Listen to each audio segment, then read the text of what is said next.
Hello, welcome to video number 45. We have a short one today. It's called Let's Regress. We want to talk a little bit more about some problems we did in class today.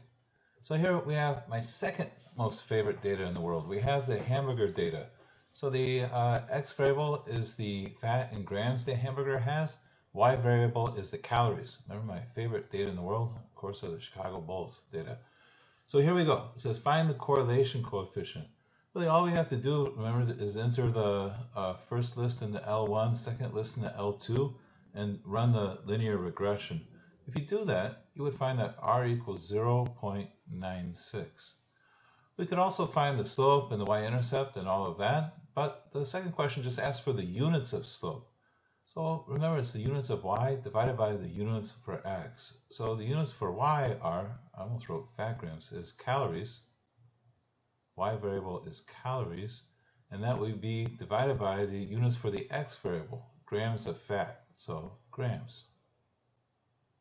So the slope tells me how many calories there are per gram. It's a rate of change. Okay, now, if a hamburger's fat content is 1.5 standard deviations above the mean, how far above the mean would we expect its calories to be? Well, maybe you're getting used to this and you can do the shortcut, but let me write out using the formulas like we did in class. We got to multiply the slope by how much x changed. The formula for slope is r sy over sx. That's the formula for b, the slope. That's the rate of change, and units would be calories per gram like we found. We're going to multiply that by how much x changed. It's 1.5 standard deviations in x above the mean. Okay, the standard deviations in x cancel, and I'm left with 1.5 r times standard deviations in y. This means it's 1.5 r standard deviations above the mean in calories. So the shortcut is just multiply the standard deviations in x by r, and you get how many standard deviations in y. So 1.5 standard deviations above the mean is the x variable. 1.5 r standard deviations above the mean is the y variable. So 1.5 r in this problem is 1.5 times 0.96.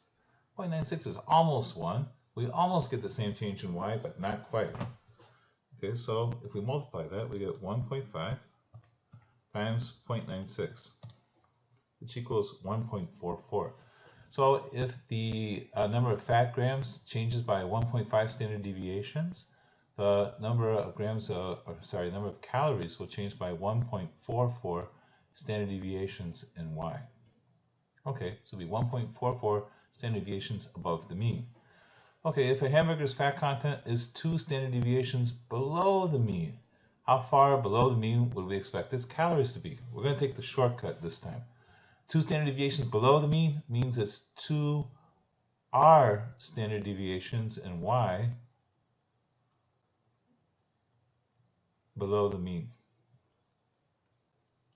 for calories.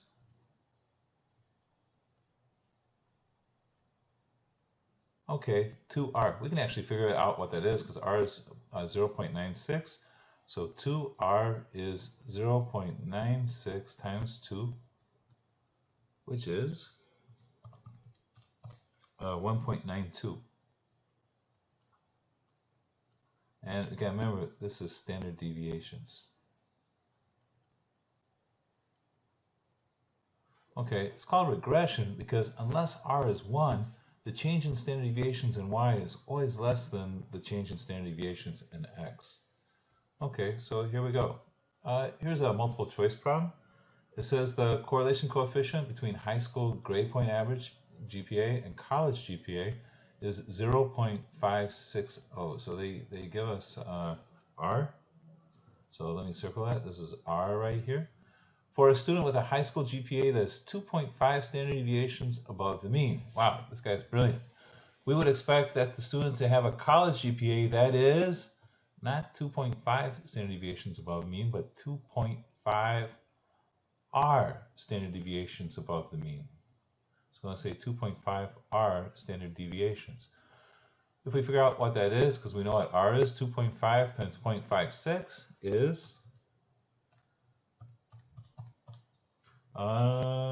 if I do it correctly, we can figure this out. 2.5 times 0.56 is 1.4. So if he has 2.5 standard deviations above the mean in high school, we would predict that he's 1.4 standard deviations above the mean in college. So the answer to this one is C. All right, what if a high school student's GPA was 1.4 standard deviations below the mean? What would we expect the college GPA to be? We would expect it to be 1.4 R standard deviations below the mean. Okay, so 1.4 times 0.56 means we'd expect it to be 0.784 standard deviations below mean in college. Okay. All right. Believe it or not, it's time for the journal assignment. Here we go. So a survey was conducted in the United States and 10 countries of Western Europe to determine the percentage of teenagers who had used marijuana and other drugs. We've seen this data before. Below is the scatter plot, and we're given not R, but R squared. Okay, we can handle that. So R squared is 87.3%. So the first part is find the correlation coefficient. You can do that from R squared. Find the units of the slope. I didn't give you enough information to find the actual slope, but you can find the units for the slope. Then, time for problem C. Okay, so if the percent of marijuana users in a country is 1.8 standard deviations above the mean, how many standard deviations above the mean would we expect the percent of those who use other drugs to be?